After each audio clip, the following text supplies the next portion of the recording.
دوای ئاگادارکردنەوەی لژنەی ئەمنی قەزای مێرگەسۆ لەلایەن نووسینگەیەکی گۆڕینەوەی درا و لژنەیەک پێکهێنرا لە پۆلیس و ئاسایش و فەرماندەی بارزان و ئاژانسەی پاراستنی هەرێمی کوردستان توانیان بە هاوکاری لەگەڵ بەڕێوەبەرەتی ئاسایشی دهۆک و ئاکرێ و نووسینگەی نەهێشتنی تاوانی سۆران دوو باندی دەستگیر بکەن کە پێکرێ لە 13 هاوڵاتی کە خەڵکی تورکیا و ئێران و عێراق و هەرێمی کوردستانن.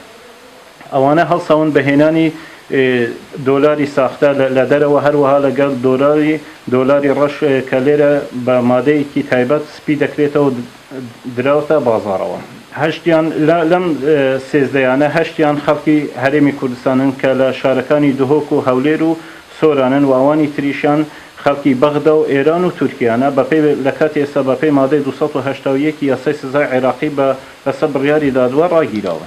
لە کاتی دەستگیرکردنیان دەست بەسەر بڕی 19 دەفتەر دۆلاری ڕەش و 2 دەفتەری ساختەدا گیراوە. ئەو پارێکە ئەوانە دایەتیانە بازار توانیانە یعنی ئەوەش بێنەوە پارەکەیان هێنایتەوە.